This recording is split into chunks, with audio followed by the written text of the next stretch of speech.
Hello, I'm Sharon Salzberg, and I'd like to welcome you to Sounds True One. I'm so delighted to be here in this new and exciting unfolding for Sounds True.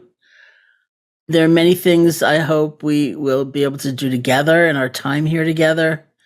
We're going to go through various meditation techniques around love and compassion and these qualities that we're going to be exploring.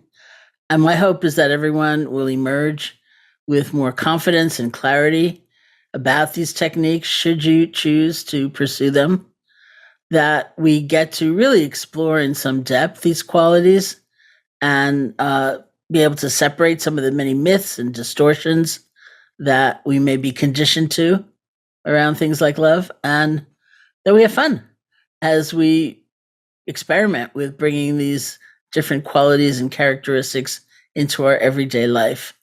So, what I'd like to do to begin with, because I just like to do it in general, is have us meditate together just for a few minutes as we settle, as we ground, as we arrive more fully.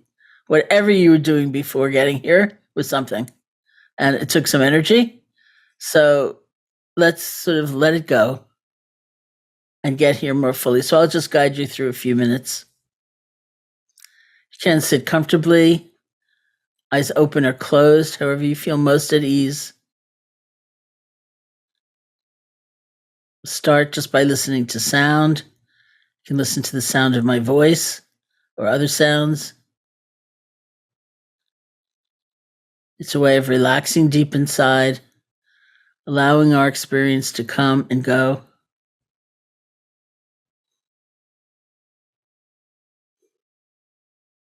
Of course, we like certain sounds and we don't like others, but we don't have to chase after them to hold on or push away.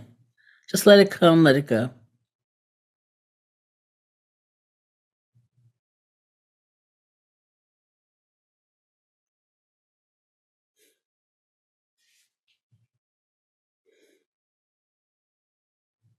Bring your attention to the feeling of your body sitting, whatever sensations you discover. See if you can feel the earth supporting you.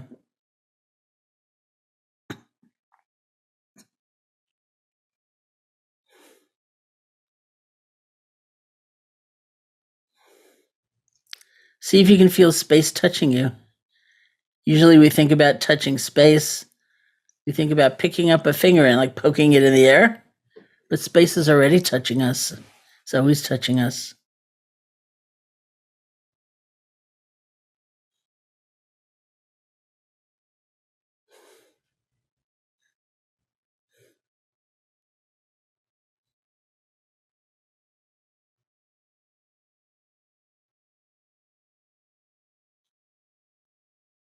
Bring your attention to your hands and see if you can make this shift from the more conceptual level, like, oh, fingers, to the world of direct sensation.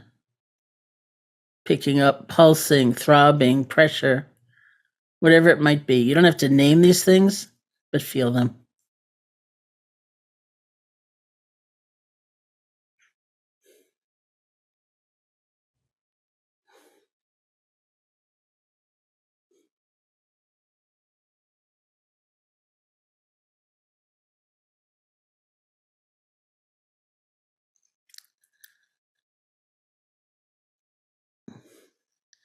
And bring your attention to the feeling of your breath, just the normal, natural breath, wherever you feel it most distinctly, the nostrils, the chest, or the abdomen. See if you can find that place. Bring your attention there and just rest. The image that's used is like a butterfly resting on a flower. We just rest. See if you can feel one breath.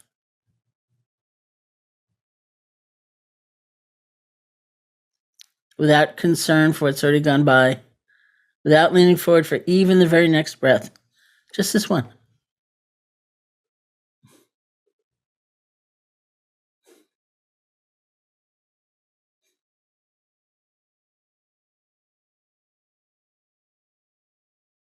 And if your attention should wander, don't worry about it. Or maybe you'll fall asleep. That's okay too. You can recognize you've been gone, you've been distracted. See if you let go gently, if you can let go gently and just bring your attention back to the feeling of the breath.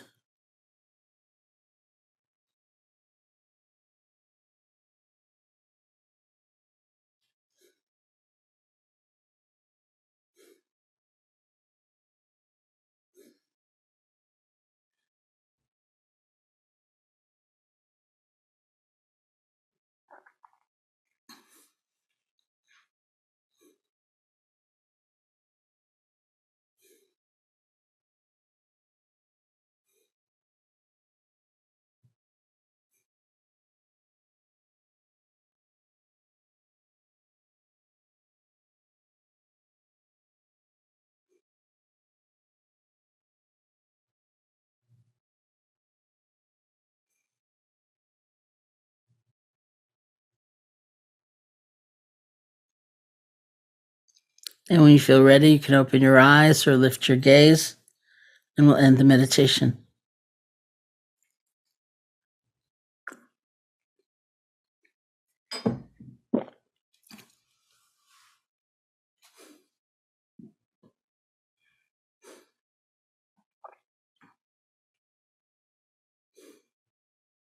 So thank you so much for that.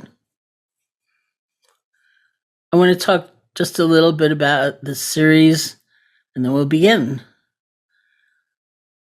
The phrase is the four Brahma Viharas. Brahma means celestial or divine or supreme in Sanskrit, in Pali, which is the language of the original Buddhist texts. One translation I heard of Brahma once that I liked a lot was the word best.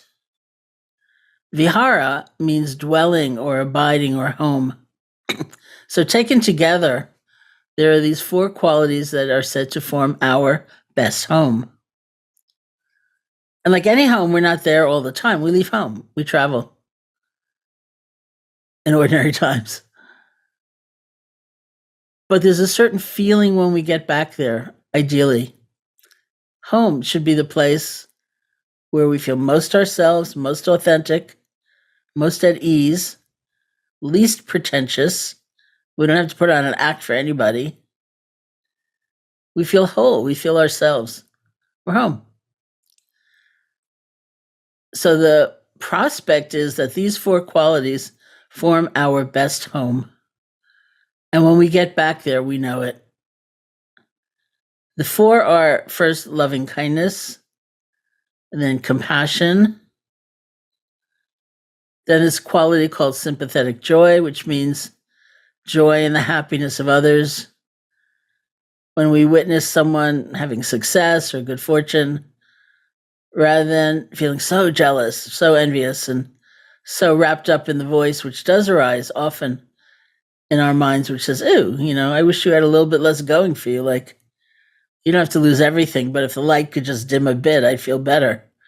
In contrast to that, in sympathetic joy, we are actually happy for someone else's happiness. And then the last of the qualities is equanimity, which, to the surprise of many, including me, does not mean indifference or kind of sullen withdrawal from life. It means balance. And it's the balance is born of wisdom. It's like perspective. And we want wisdom brought forth in all of our relationships and interactions, all of our compassionate efforts, and so on. So we have loving kindness, compassion, sympathetic joy, and equanimity, usually in that order of exploration. There are some systems that actually begin with equanimity, saying, let's establish the wisdom first, that we're not in control of this universe, for example. So even as we make compassionate efforts, it needs to be done in a smart way. My own training in countries like Burma was really starting with loving kindness, and so I tend to use that as the most essential framework. And all my years of looking at these qualities and thinking about them and talking about them, I find that there are kind of two major kind of confusions or delusions, really, that we are subject to, and that makes them controversial. One is the idea that a quality like love or kindness or loving kindness we'll get into what that means, or compassion, any of them really, are sort of weak and sentimental, and they wrap you up in delusion, and they're phony somehow. Like you have all these conflicted, painful feelings roiling inside, and you're gonna put this little paste of smile that's quite phony on top of it and pretend. And I often think what a time we have come to, that love itself is sort of degenerated to such an extent that we think of it as a weakness rather than as a strength, rather than as the greatest of strengths.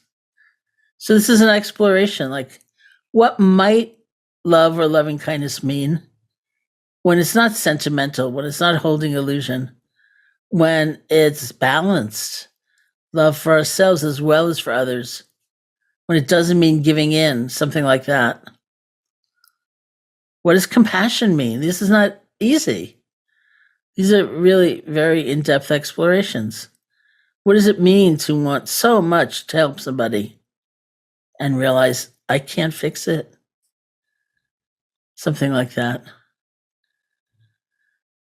So the idea that these are weakening, that they're stupid even, is very prevalent. And I think we face it a lot inside as we look at our own ideas about these states. So it's one controversy. The other controversy, interestingly enough, is the idea that they can be strengthened, they can be trained, they can be developed. And this is very prevalent. I don't know if we tend to think of these qualities as like a gift, and you either have them or you don't. And if you don't, you're out of luck. But in Eastern psychology, say the Buddhist psychology, they're very much seen as trainable, not in a cold, mechanistic sense, but each of these qualities is seen as an emergent property of the way we pay attention. And we know attention training is what meditation is. We can pay attention differently, more fully, more completely, more resiliently, coming back to the moment when we've wandered, things like that. And we know just from life, right? If you're talking to somebody and, for example, and somebody told you they're really boring, you've never met them before, and you're stuck talking to them somewhere, you're probably not really listening. You're thinking about the email. You're looking around thinking, who else would be more interesting to talk to? Anybody, you know? And maybe you realize, I'm not taking this person in. I have no idea who they are. And you stop and you pause, you breathe maybe, and arrive. And you do listen and you really look at them. More of an open mind and open heart. What happens? Maybe you leave that encounter, you walk away thinking that person is so boring, but maybe not. Because life is full of surprises when we pay attention. We connect. We have a very different sense of we are here together looking at life, rather than either complete obsessive self-preoccupation, like, what do they think of me? Do they like me? I don't know, maybe they like me more than they've ever liked anybody before. No, I said something stupid, they hate me. Never noticing what they're saying or who they are, how they're presenting. Or maybe we are consumed with some idea about them from long ago, or their type of person, or whatever it might be. And the more we can see these things, the more we can let go of their grip, the more we have a sense of connection. We're going to go through each of these states one by one in the series, starting with loving kindness, which is about connection. The word in Pali, again, the language of the original Buddhist text, is METTA, METTA. And for a long time, I was hoping that people would actually use the word metta in trying to describe it, because it's quite hard to translate. Loving kindness is a term that does it. I use it all the time. We all use it. But it's not really used in casual conversation that much. Like if you're sitting in a cafe somewhere, you wouldn't necessarily overhear the people at the next table talking about loving kindness. And so my concern is that that might make the quality itself seem somewhat arcane and removed from day-to-day life and sort of precious in the negative sense of the word, which it's not. The literal translation is friendship, But here too, I have some hesitation, even though I use that as well, because metta is a quality of the heart. It's a state of the heart that is inclusive, that acknowledges connection, that is present, but it doesn't demand a certain kind of behavior. And this is a big hang up that we tend to have. People often say, I don't know about developing more openness of heart, because then I can only lend them more money. I can only say yes. I can only be sweet. I can only be meek or mild. I can only let them move back in. And none of that is true. We use discernment, we use investigation, we use history, we use a lot of things in trying to decide a course of action. But our hearts can be free and caring. We know there's such a thing as tough love. We know there's such a thing as fierce compassion. So to sort of inextricably tie action to that heart space, I think leads us to a lot of trouble, because it really narrows things in terms of our options, whereas our options are as big as the world in terms of how we will respond to a request, to a particular behavior. So I tend not to use friendship either, because for me, the word friendship does imply a kind of conviviality, like let's hang out together if we ever hang out again together. Let's do it, right? Let's go to the movies, let's go to dinner. But you may decide, no, it's not safe, it's not smart. That's not for now. The definition I tend to use of metta is connection. It's a profound knowing of how connected we all are. And this is not romantic. It's not even always pleasant. It just is. It's the truth of things. My friend Bob Thurman, who is a professor of Buddhist studies at Columbia, recently retired, he had an image that he used quite a lot that I think I used even much more than he did, which was, he said, imagine you're on a subway and these Martians come and they zap the subway car so that all of you who are there are going to be there together forever. Somebody's freaking out. What do? You try to calm them down. Somebody's hungry. You feed them.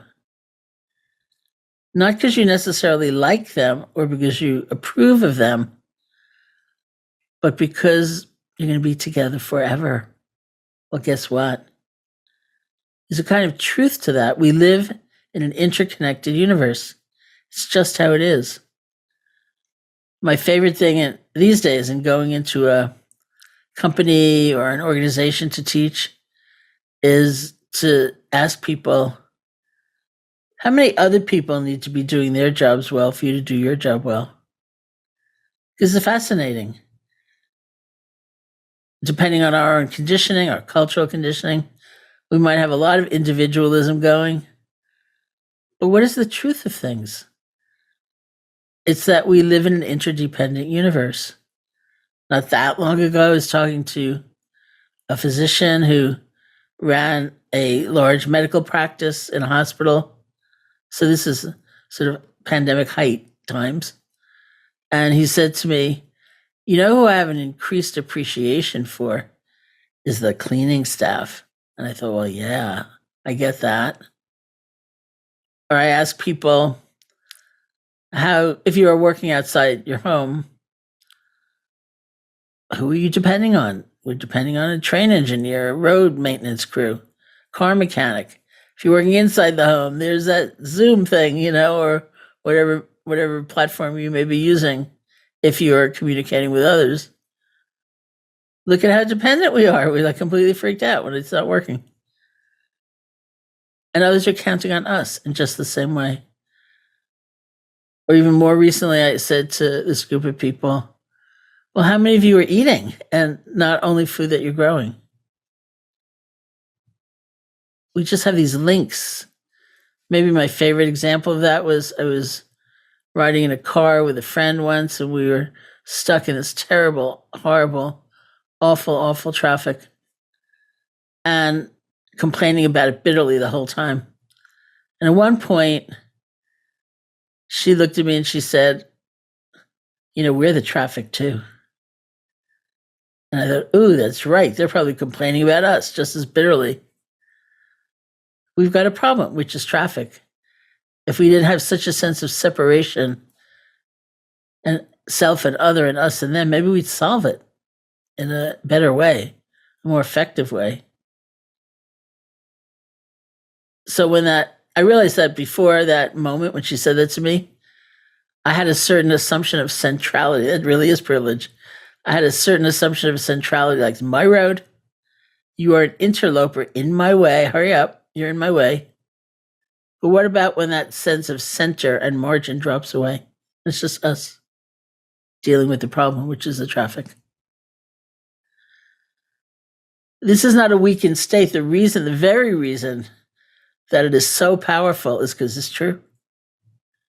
So getting more aligned with the truth of things is a way of actually deepening loving kindness. But it takes a lot of exploration, which I hope we will get to do together, to make sure we're not confusing it with giving in, being a people pleaser, not having enough loving kindness for ourselves.